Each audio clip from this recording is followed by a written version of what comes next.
Yo, it's your boy Casual with the Silent A podcast. And man, we're back with another one. And a quick one at that. Hit that like button, comment below. And as always, subscribe, man. Appreciate that love. For this, let's get straight into it. It's the time of the monsters. It's the time of the real men. It's the time of the real fighters. Two in particular are sticking out to me in the sport of boxing right now.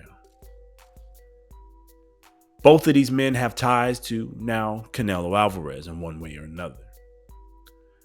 Both of these men are now challenging the sport of boxing. Both of these men have similar attributes. One is more powerful than the other. We'll get straight into that.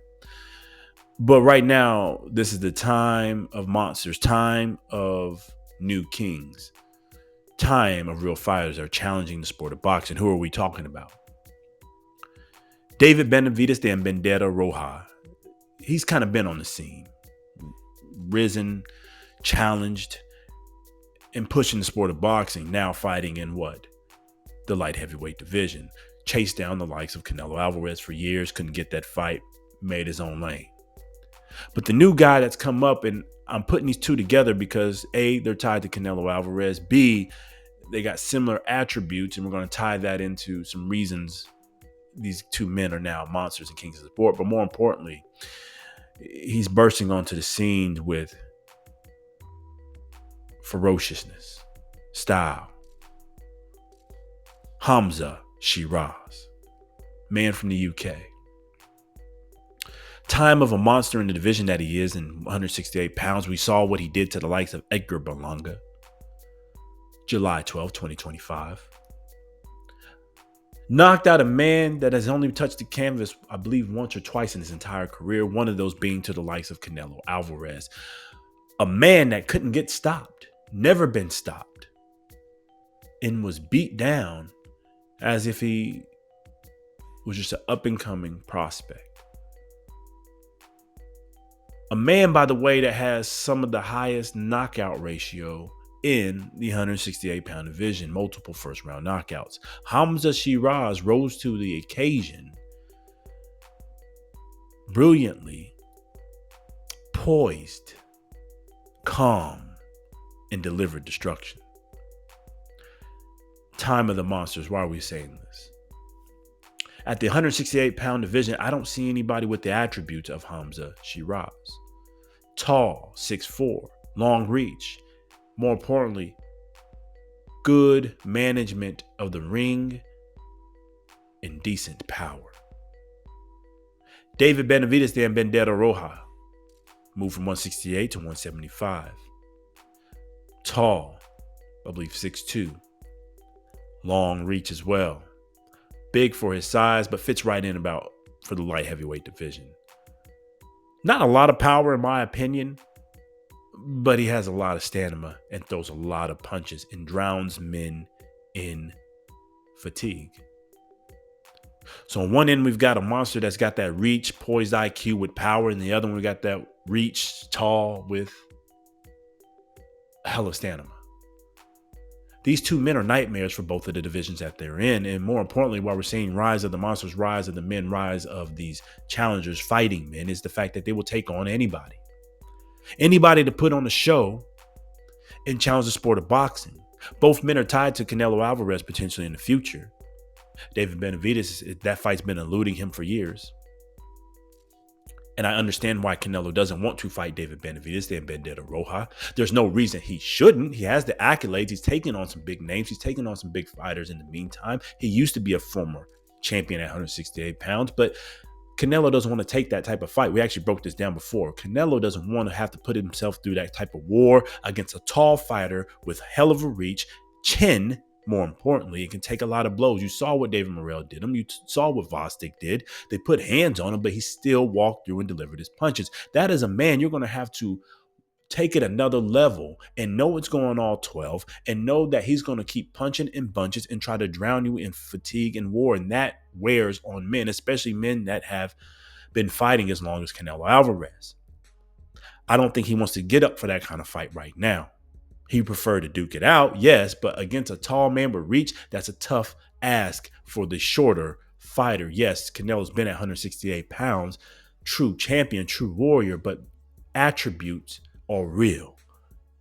He's a tall man, big man, and more importantly, he throws punches and bunches, has a good chin. He doesn't want to put himself through that kind of fight right now. Will he fight him at some point? Maybe. It'll probably be one of his last fights.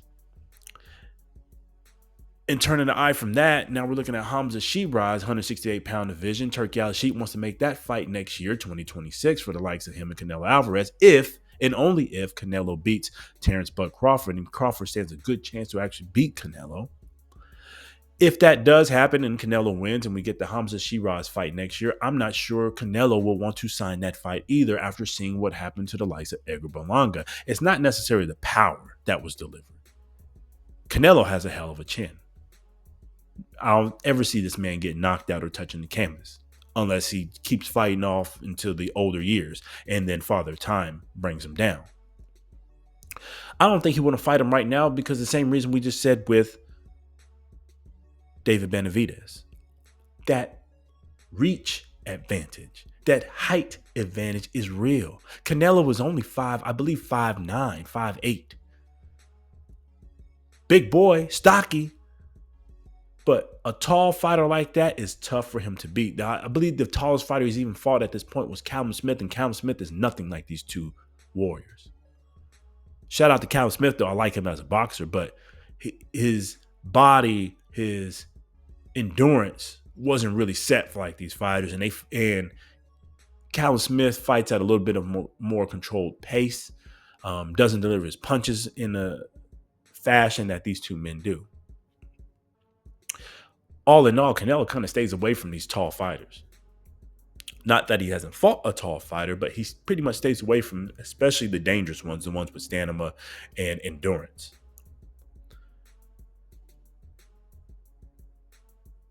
These two men, these two warriors, these two fighters, it's their time. It's their year. It's 2025 heading to 2026, and they're both about to make a big name for themselves. Avi Benavidez got the yard fight coming up into this year, 2025.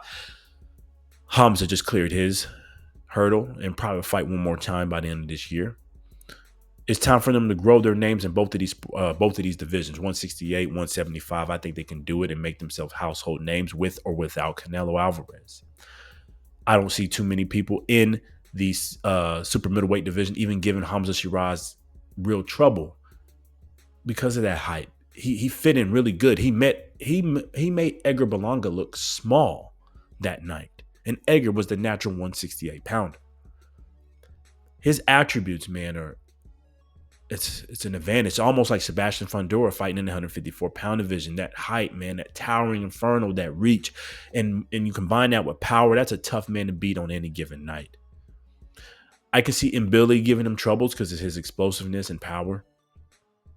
But outside of that, I got Hamzah beating the likes of like Caleb Plant, Boo Boo Andrade, you name it. Diego Pacheco will probably be a tough out. I can see Diego putting in some good work. And actually, hell, that'll be a damn good fight. We should probably go for that next night. I sat here and said it. David Benavidez should clean up the light heavyweight division for the most part. He will have trouble with the likes of Dimitri Bivol, boxing technician, hell of a chin, granite chin, good body. That's a tough man to stop, tough man to beat, especially when he's got the ring IQ that he has. But he's got more work to handle with Archer Beterbiev for that third fight, if that even happens. Anyways, I like what I'm seeing for these two fighters. It's the time of the monsters, time of these real men. Salute to Hamzah Sheeraz. Salute to David Benavidez, the Vendetta Roja. I'm interested to see where they grow. I'm interested to see where they even go next for their fights. Post, obviously, Benavidez got some stuff lined up. But I'm interested in 2026 for them, and I'm really interested to see if Canelo Alvarez even takes the fight from either man. Either way, man, we talked too long on this. Hit that comment section. Let us know what you think. And more importantly, continue to subscribe. It's your boy Cash Real with the Sunday Podcast. Till the next time. Peace.